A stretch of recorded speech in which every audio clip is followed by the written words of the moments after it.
7টা বজাত কোনে কোনে আহিলে 6টা বজাত কোনে কোনে আহিলে বাপৰে 5টা বজাত আহাটো কোনো নাই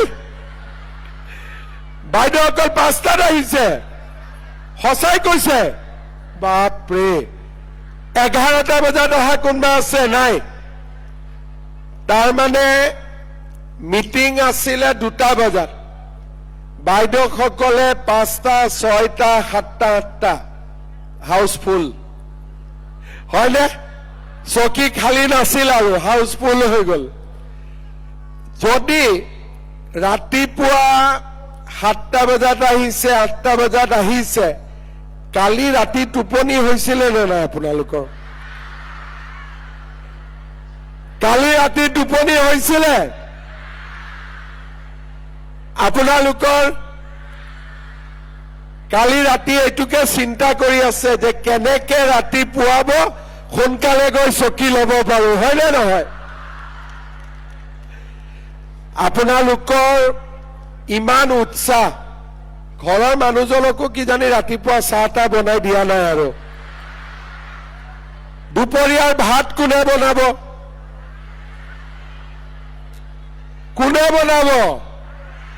নাজানো এটা মই ৰিকুৱেষ্ট কৰো আপোনালোকে ৰাতিপুৱাৰ চাহু মানুহজনক নোখোৱালে দুপৰীয়াৰ ভাতো নোখোৱালে এতিয়া বেয়াটো মুখহে পাব গতিকে ৰাতি গৈ পেলাই আজিৰ ভাতটো ভাল কৰি বনাই খুৱাব গৰম গৰম হ'ব ৰাতিৰ ভাতটো ধুনীয়াকৈ বনাই খুৱাব হ'বনে নহ'ব ঠিক আছে অন্তত মোক ইমান বেয়া নাপাব আৰু নহলে আজি আমাৰ এই উদ্যমিতা অভিযানৰ সোণাৰী সমষ্টিত পুঁজি বিতৰণত উপস্থিত সন্মানীয় মন্ত্ৰী যোগেন মহান ডাঙৰীয়া সোণাৰী সমষ্টিৰ সন্মানীয় বিধায়ক ধৰ্মেশ্বৰ কোঁৱৰ ডাঙৰীয়া প্ৰাক্তন সাংসদ তপন গগৈ ডাঙৰীয়া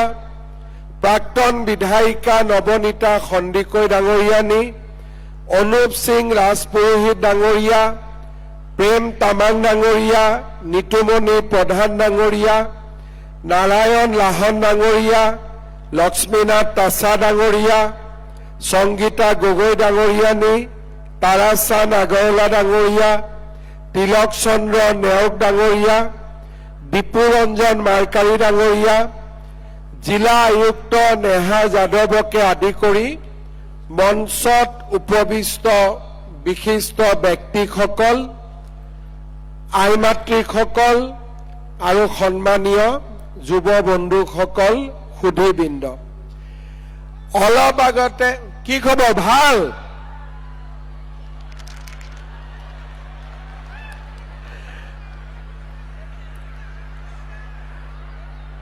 অলপ আগতে ৰাতিপুৱা মই শিৱসাগৰত আছিলো আৰু শিৱসাগৰত মহিলা উদ্যমিতা অভিযানৰ পুঁজি বিতৰণ কৰিছিলো আজি এতিয়া আমি সোণাৰী সমষ্টিত পুঁজি বিতৰণ কৰিম অহাকালি মই নাজিৰালৈ আহিম আজিৰ সভাখন হল আমাৰ 107 নম্বৰ সভা তাৰ মানে অসমত 126টা বিধানসভা সমষ্টি আছে আমি এটা এটাকৈ সকলোতে গৈ পুঁজি বিতৰণ কৰিছিলো আৰু আজি আমি 107 নম্বৰ সমষ্টিত আহি উপস্থিত হৈছো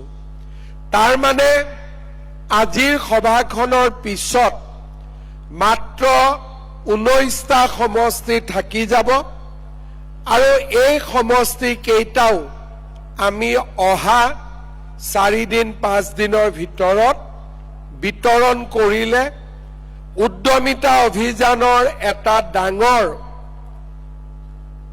পৰ্যায় সুকলমে পাৰ হৈ যাব আমাৰ সোণাৰী সমষ্টিত 28,296 গৰাকী মহিলা এই আঁচনিৰ জৰিয়তে উপকৃত হ'ব। আজি মোক অফিচৰ পৰা জনাইছে যে অনুপস্থিতি একেবাৰে নাই। প্ৰায় 29,000 আই মাতৃ ইয়াতে উপস্থিত আছে। আপোনালোকেও চিন্তা কৰক, ময়ো মোৰ অভিজ্ঞতাৰ কথা কৈছো। 2001 চনত মই প্ৰথম MLA হৈছিলো আৰু 1 চনৰ পৰা অসমৰ চুকে কোণে মই মিটিং কৰিছো। সোণাৰীতো মই 20 বাৰ মানটো আহিছোৱে, কিন্তু এনেকে 29,000 মহিলাৰ কেতিয়াও দৰ্শন হোৱা নাছিল।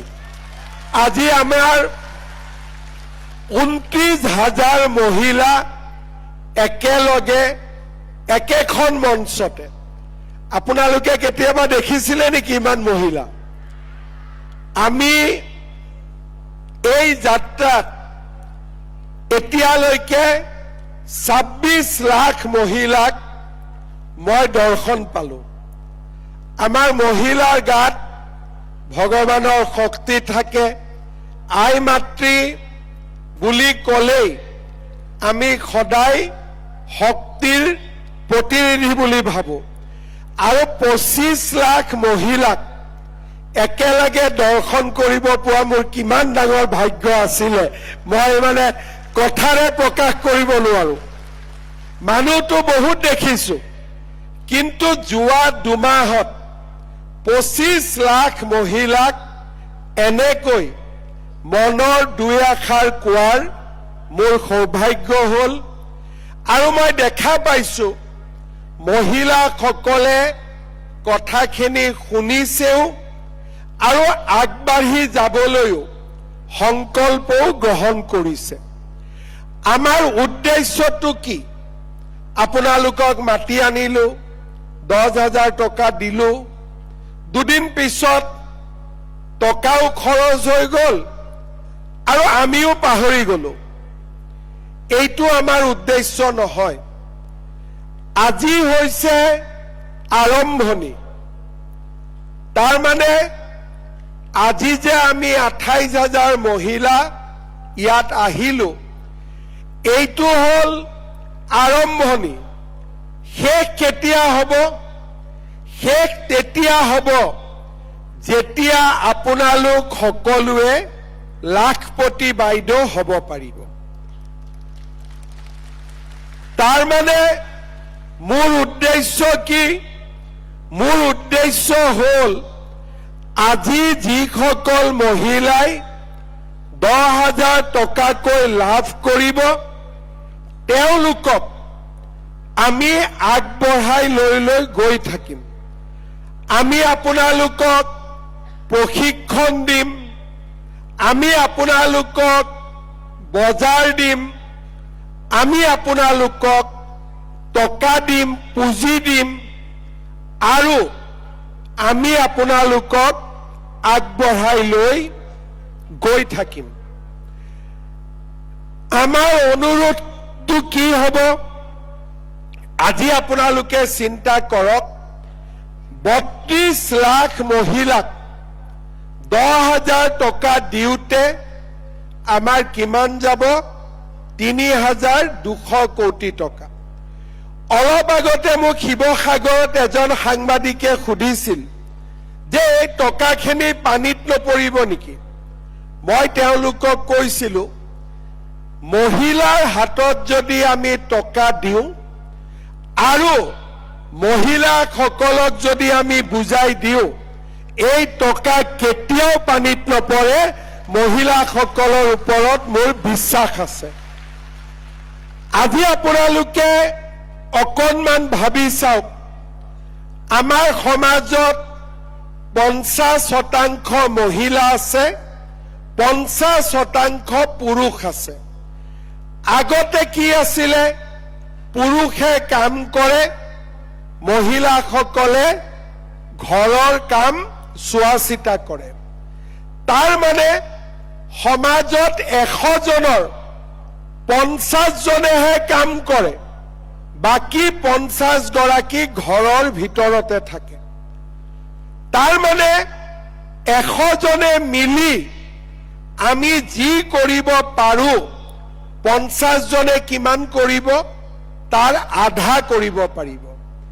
কিন্তু 100 জনে যদি একেলগে কিবা এটা কাম কৰিব আৰম্ভ কৰে, আমি 50 জনে যি কাম কৰিব 100 জনে তাৰ কাম দুগুণ কৰিব।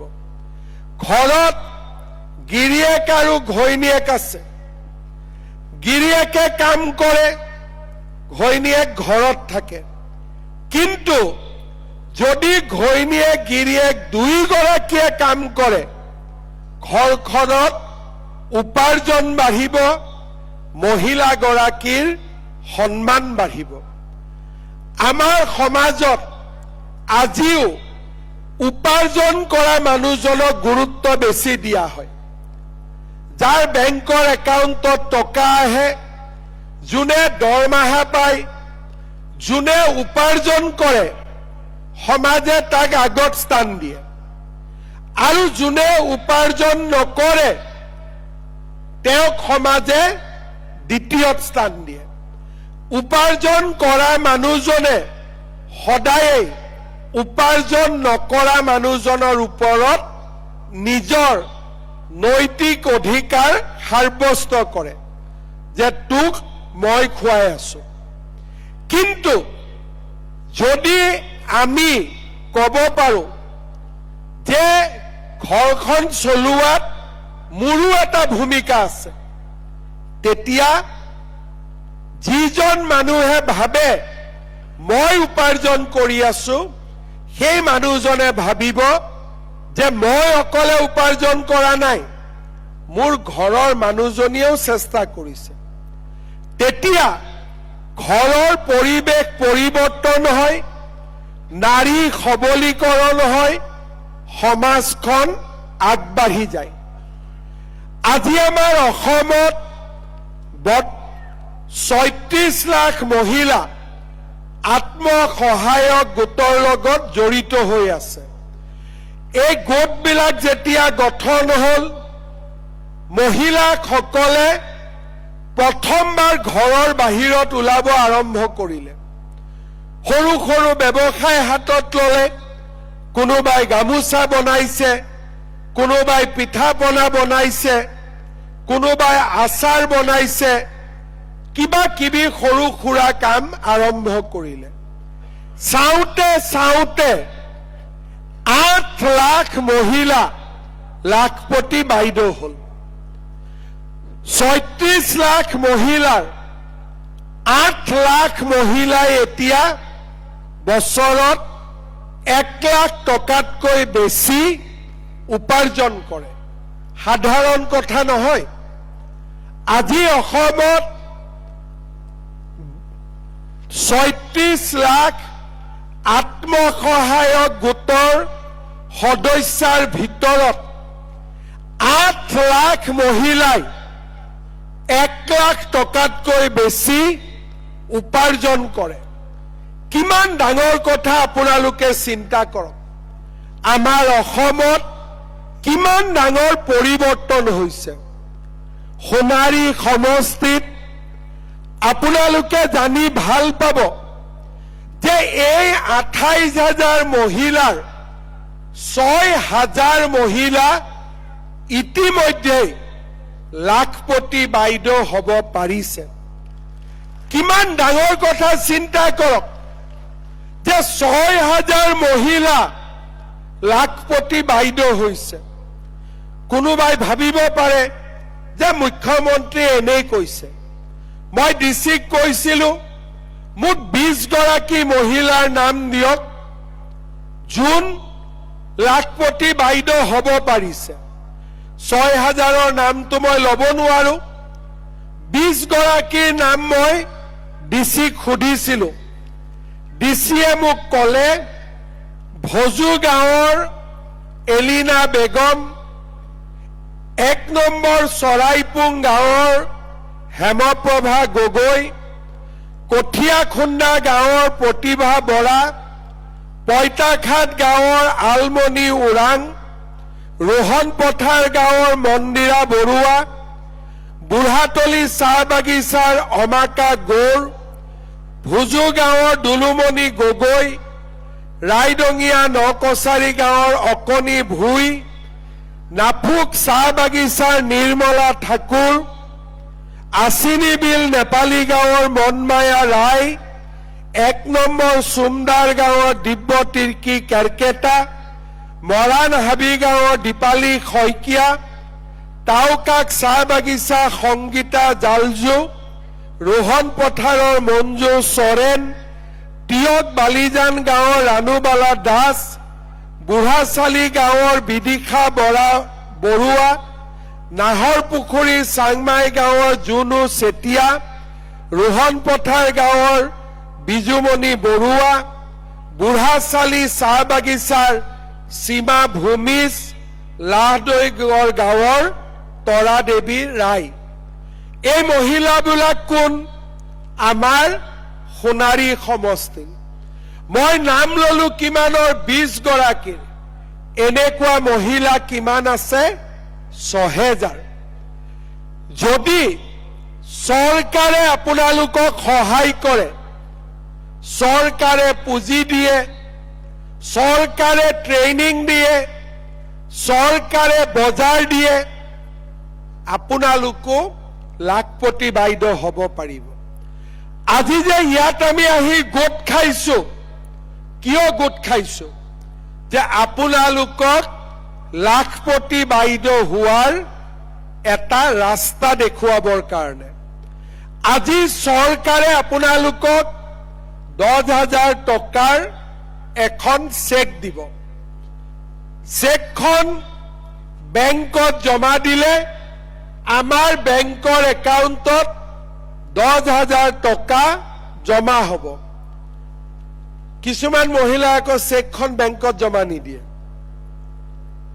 টেবুলত থৈ দিয়ে, বোলে চেকখন চাই ভাল লাগে সেইকাৰণে জমা নিদিয়ে। কেইদিনমান আগতে টেবুলত চেকখন থৈ দিওঁতে এগৰাকী মহিলাৰ চেক নিগনিয়ে কাটি দিলে।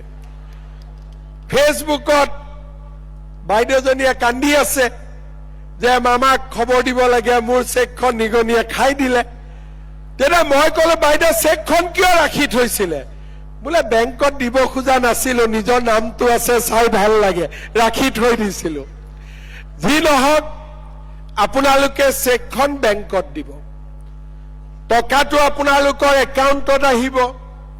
এতিয়া আমি টকাটো কেনেকে খৰচ কৰিম? আপোনালোকে ফৰ্ম ফিল আপ কৰোঁতে কোনোবাই লিখিছে গাহৰি পালন, কোনোবাই লিখিছে ছাগলী পালন, কোনোবাই লিখিছে দুগ্ধ উৎপাদন। এনেকে আপোনালোকে গাহৰি, কুকুৰা, ছাগলী, লেয়াৰ মুৰ্গী, হাঁহ এনেকে আপোনালোকে ফৰ্মত লিখিছে। মই 3টা ৰাস্তা আপোনালোকক দিম। প্ৰথম 10,000 টকাটো আমি পালো। আমাৰ গ্ৰুপত 10 গৰাকী মহিলা আছে। 10,000 যদি আমি গোটৰ একাউণ্টত জমা দিওঁ, আমাৰ 1 লাখ টকা হ'ব।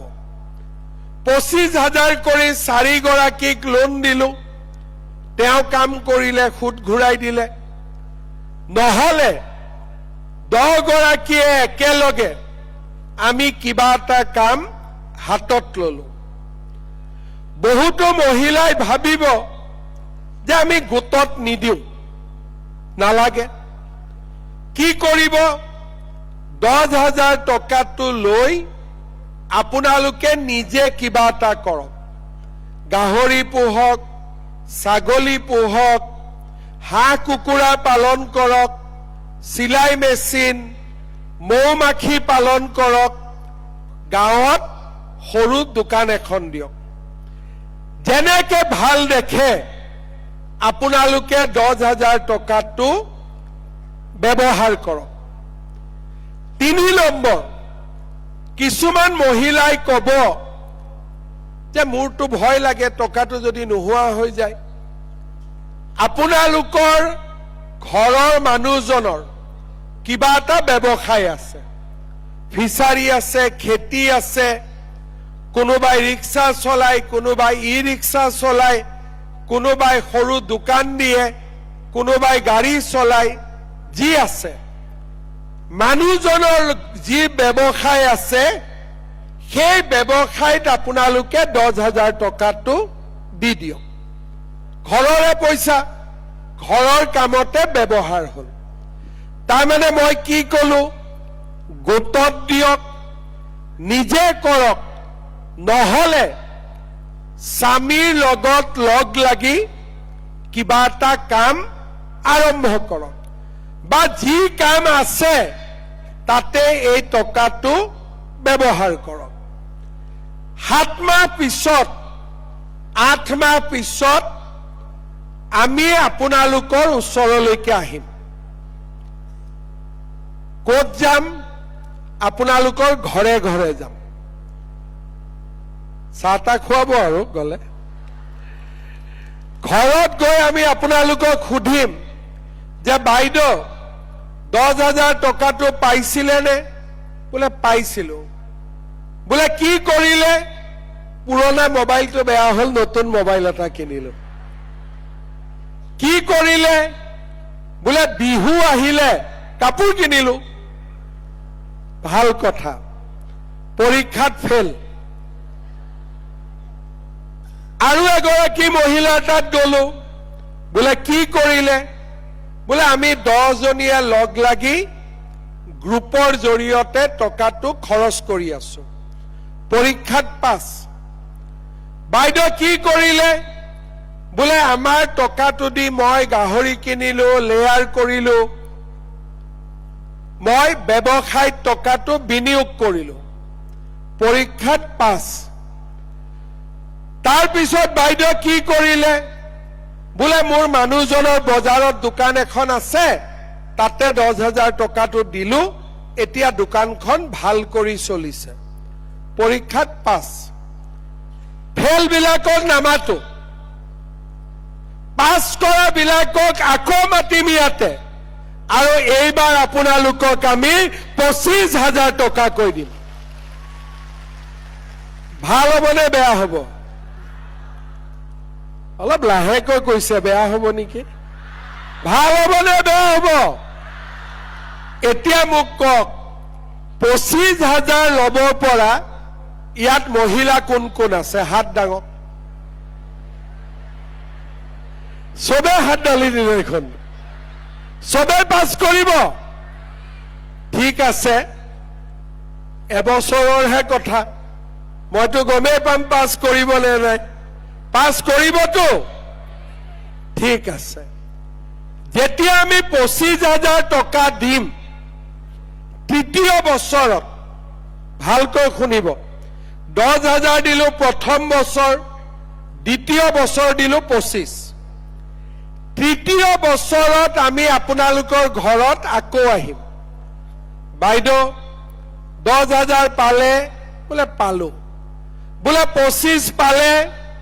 বোলে পালো। কিমান হল? 35,000। কি কৰিলে?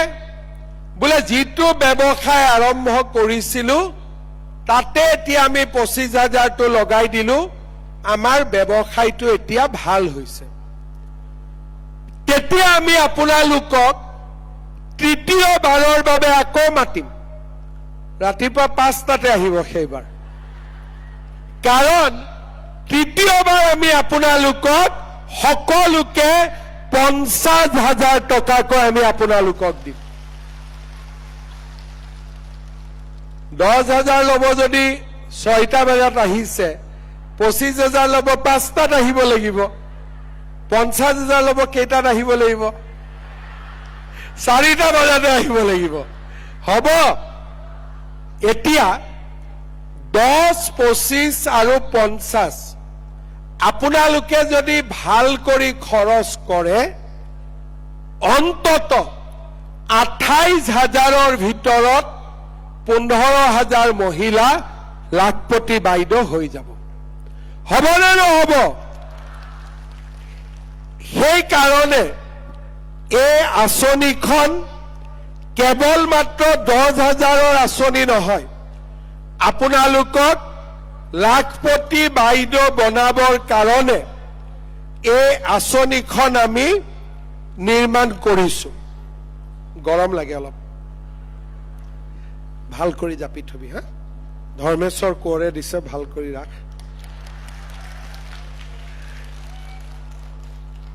ধৰ্মেশ্বৰ কোঁৱৰে মিটিংখন ভাল কৰি অৰ্গেনাইজ কৰিছে, হয় নে নহয়? দিয়ক ধৰ্মেশ্বৰ কোঁৱৰৰ কাৰণে এটা তালি বজাই দিয়ক। এতিয়া এই মাহত পালো 10,000 টকা, ভৱিষ্যতে পাম 25-50। কিন্তু অৰুণোদয় পাই থকা সকলে এই মাহত কিমান পাব আকৌ নতুন কৰি?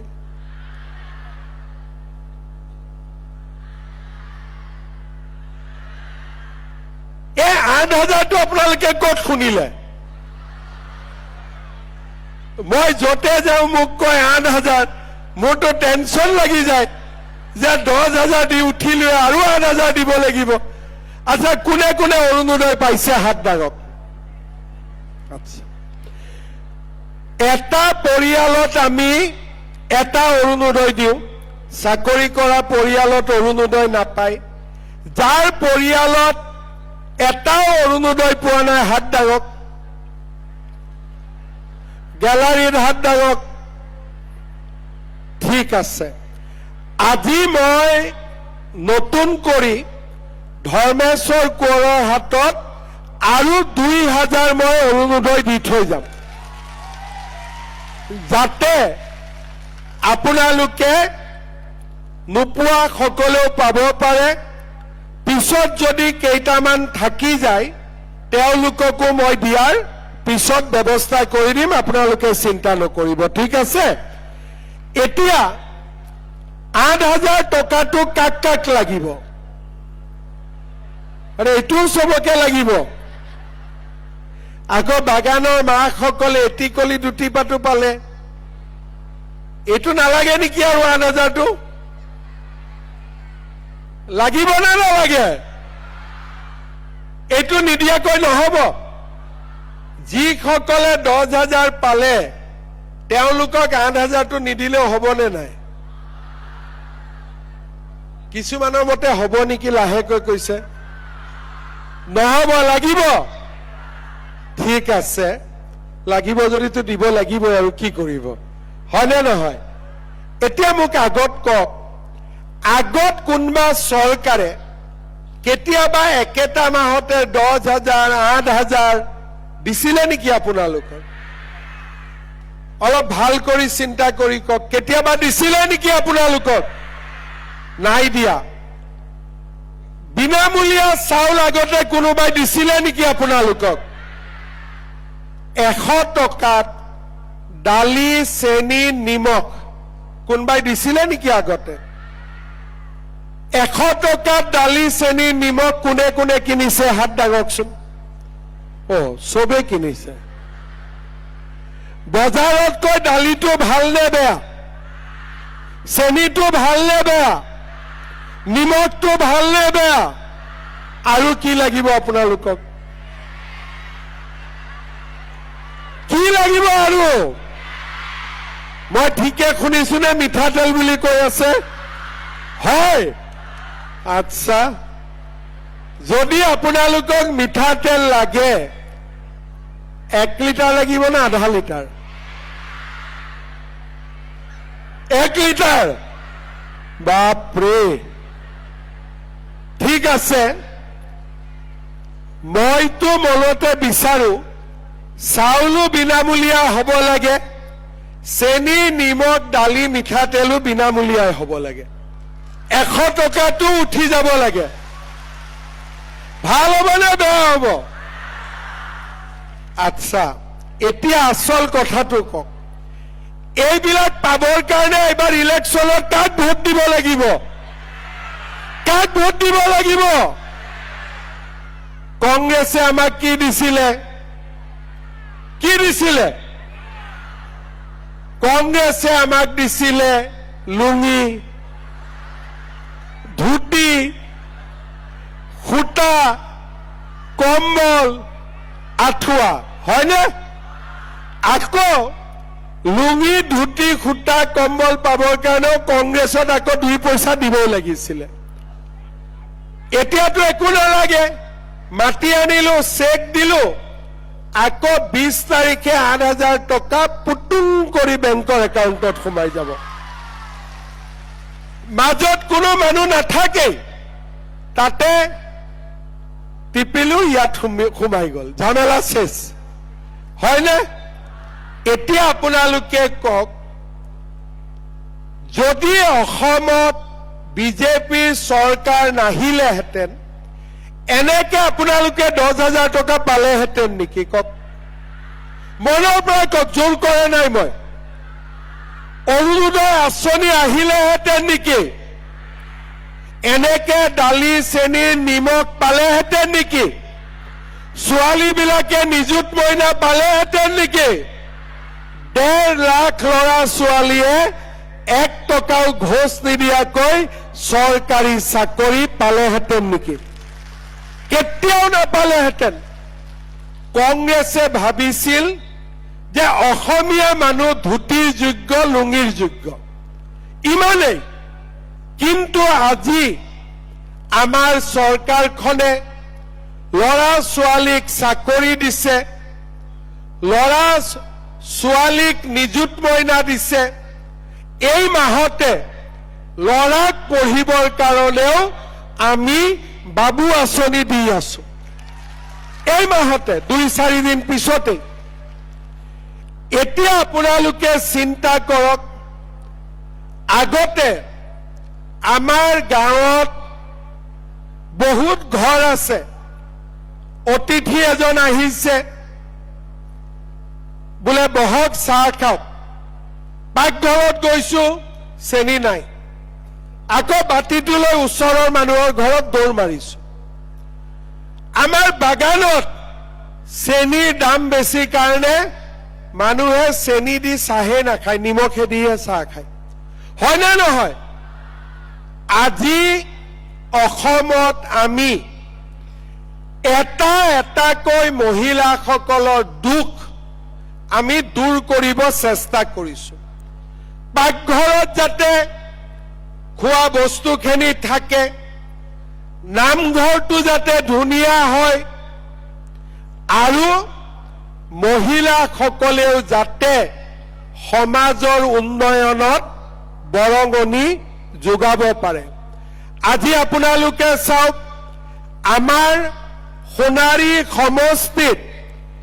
31,323 গৰাকী মহিলাই অৰুণোদয় পাইছে 28,000 মহিলাই লাখপতি বাইদেউ পাব 2,000 অৰুণোদয় মই নতুনকৈ দিম 33,000 হ'ব নিযুত মইনা 2,118 গৰাকী ছাত্ৰীয়ে পাইছে আৰু আমাৰ 1 কেজি দালি চেনি নিমখ চাউল বিনামূলীয়াকৈ 52,000 আজি পৰিয়ালে লাভ কৰিছে দৰিদ্ৰ আৰু মধ্যবিত্ত শ্ৰেণীৰ কাৰণে ইমান সুবিধা আগত কোনো চৰকাৰে দিয়া নাছিল এইবাৰতো ময়ো অসমৰ প্ৰথমবাৰ মুখ্যমন্ত্ৰী হৈছো ভাল কৰি বুজিয়ে পোৱা নাছিলো 2-3 বছৰ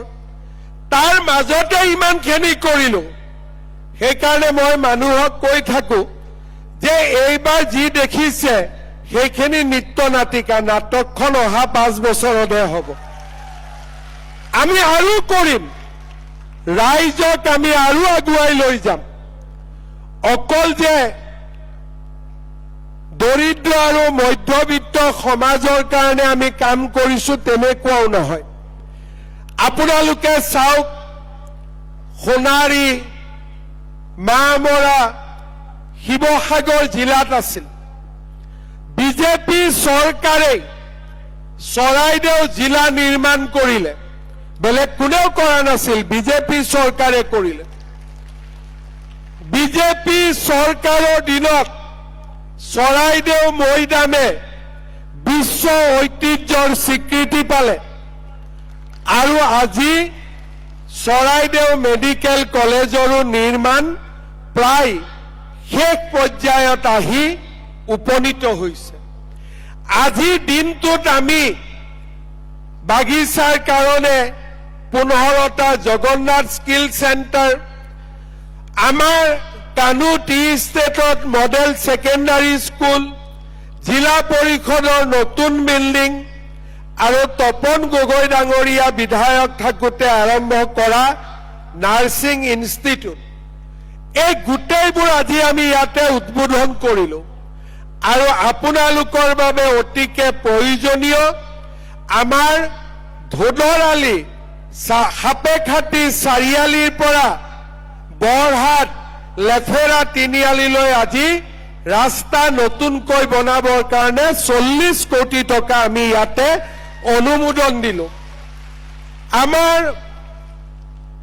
ৰংচুৱাল চাংমাই গাঁৱৰ আজি দিচাং নদীৰ ওপৰত মথাউৰি আৰু কেইবাখনো নতুন হাইস্কুলক 5 কোটিৰ পৰা 7 কোটি টকালৈ দি তাৰ উন্নয়নৰ ব্যৱস্থা আমাৰ ৰাজ্যত আগতে কেতিয়াও ইমান ডাঙৰ কাম হোৱা নাছিল। যোৱা বিধানসভাত আমাৰ ধৰ্মেশ্বৰ কোঁৱৰ ডাঙৰীয়াও আছিলে। যোৱা বিধানসভাত আমি চুকাফা বিশ্ববিদ্যালয় গঠনৰো প্ৰস্তাৱ আমি পাৰিত কৰিছোঁ। মই তেখেতসকলক কৈছোঁ যে চৰাইদেউ জিলাত মোক মাটি দিয়ক, চৰাইদেউ জিলাতে আমি বিশ্ববিদ্যালয় স্থাপন কৰিম। ডিচিয়ে মাটি বিচৰা আৰম্ভ কৰি আছে। মেডিকেল কলেজ, ইউনিভাৰ্চিটি, বিশ্ব ঐতিহ্য ক্ষেত্ৰ, আজি আমাৰ অবিভক্ত শিৱসাগৰ জিলাত শিৱসাগৰ বিশ্ববিদ্যালয়, ৰংঘৰৰ সৌন্দৰ্যকৰণ, অসম মালাৰ কেইবাটাও ৰাস্তা আৰু আপোনালোকৰ ওচৰৰে নামৰূপত সিদিনাখন প্ৰধানমন্ত্ৰী ডাঙৰীয়া আহি গ'ল, এমনিয়া ইউৰিয়া 10,000 কোটি টকাৰে নতুন ফেক্টৰী স্থাপন হ'ব। এই কামবিলাক আমাৰ অসমত কেতিয়াও আগতে হোৱা নাছিল। এই উন্নয়ন আৰু বিকাশৰ দুৰন্ত গতিক আমি ধৰি ৰাখিব লাগিব। মহিলা সবলীকৰণৰ কাৰণে আমাৰ যি আঁচনি, সেই আঁচনিবিলাকক আমি আৰু শক্তিশালী কৰিব লাগিব। অসমৰ মহিলা সমাজক আমি আৰু আগুৱাই লৈ যাব লাগিব। আজি এই আঁচনিবিলাকে আমাক যে অকল আৰ্থিক সহায় কৰিছে তেনেকুৱা নহয়, আমাৰ সন্মানো বঢ়াইছে। মহিলাসকলৰ আজি সমাজত সন্মান বৃদ্ধি হৈছে। অৰুণোদয় আহে 10 তাৰিখে, 8 তাৰিখৰ পৰা গিৰিয়েকে ঘৈণীয়েকক কয়, ঐ মোবাইলটো চাই থাকিবি দে, অৰুণোদয় আহিব। তাৰমানে যি মহিলা এদিন উপাৰ্জনত জড়িত নাছিলে, আজি অৰুণোদয় আঁচনিৰ কাৰণে ঘৰৰ পৰিয়ালটোৰ উপাৰ্জনত অলপ হলেও মহিলাসকলে বৰঙণি আগবঢ়াব পাৰিছে। মই আশা কৰিম আপোনালোকে এই কথাবোৰ বুজি পাব আৰু কংগ্ৰেছৰ লগত তুলনা কৰিব। হাতৰ ছবিত ভোট দিলে ঘৰত ধুতি আৰু লুঙি আহিব, আৰু পদুমৰ চকীত ভোট দিলে ঘৰত লক্ষ্মী সৰস্বতী আহিব। লক্ষ্মী মানে চৰকাৰী চাকৰি, অৰুণোদয়, মহিলা উদ্যমিতা, সৰস্বতী মানে নিযুত মইনা, নিচুত বাবু। কংগ্ৰেছ হল ধুতি লুঙি, আমি হলো লক্ষ্মী সৰস্বতী। এইটোৱে হৈছে পাৰ্থক্য। আৰু মই বিশ্বাস কৰোঁ আপোনালোকৰ আশীৰ্বাদত এনেকৈ সুন্দৰভাৱে আমি সমাজখনক আগুৱাই লৈ যাব পাৰিম। আজি আপোনালোকক ইমান ধুনীয়াকৈ নিমন্ত্ৰণ কৰি আনি মোক দুআষাৰ কথা ক'ব সুবিধা দিয়াৰ বাবে বিধায়ক ডাঙৰীয়াক মই ধন্যবাদ জনাইছো আৰু আমাৰ জিলা প্ৰশাসনকো মই ধন্যবাদ জনাইছো। শ্ৰদ্ধাৰ আই মাতৃসকল, মই ঘড়ী চাই আছো 3:30 বাজিছে। চেক লৈ ঘৰত যাওঁতে দেৰি হ'ব, গতিকে মই বেছি দীঘলীয়াকৈ নকওঁ। মই আপোনালোকক সোনকালে যাতে চেক কেইখন দিব পাৰো তাৰ বাবে এটা ব্যৱস্থা কৰি দিছো। আমাৰ ইয়াত গাঁও পঞ্চায়ত আছে 19খন আৰু 19খন গাঁও পঞ্চায়ততে আই মাতৃসকল বহি আছে। গোটৰ সভানেত্ৰীসকলে হাত দাঙকচোন। বঢ়িয়া। তাৰমানে গোটৰ সভানেত্ৰীসকলো গোটৰ সদস্যসকলৰ লগত একেলগে বহি আছে। আমাৰ ইয়াতে ভিঅ আছে 193টা। আমি কাউণ্টাৰ বনাইছো 10টা। 15-20 মিনিটৰ ভিতৰতে আমি ভিঅ বাইদেউসকলক চেক কেইখন দি দিম। ভিঅ বাইদেউসকলে চেক কেইখন লৈ আপোনালোকৰ মাজত আহিব আৰু গোটৰ সভানেত্ৰীসকলৰ হাতত 10খন চেক দি দিব আৰু গোটৰ সভানেত্ৰীসকলে ইয়াতেই আপোনালোকক চেক কেইখন দি দিব। ঘৰত চেক নল'ব। গাঁৱত গ'লে আকৌ চেকৰ কাৰণে কোনোবাই 200-300 টকা খুজিব। সেইকাৰণে ইয়াতেই চেক কেইখন লৈ যাব আৰু ঘৰলৈ ঘূৰি যাওঁতে ড্ৰাইভাৰক ক'ব গাড়ী লাহে লাহে চলা। আহোঁতেতো চিট নাপাওঁ বুলি সোনকালে চলা বুলি কৈছিলো, যাওঁতে গাড়ী লাহে লাহে চলাব আৰু ইলেকশ্যনৰ সময়ততো লগ পামেই। 25,000 টকা দিয়া দিনাখন এনেকে আকৌ লগ পাম। হ'ব? 25,000 টকা ল'বলৈ কোন কোন আহিব? সকলো আহিব। ঠিক আছে, মোৰ লগত সকলোৱে একেলগে ক'ব, ভাৰত মাতা কি, ভাৰত মাতা কি, নৰেন্দ্ৰ মোদী, নৰেন্দ্ৰ মোদী। বহুত বহুত ধন্যবাদ। জয় হিন্দ, বন্দে মাতৰম।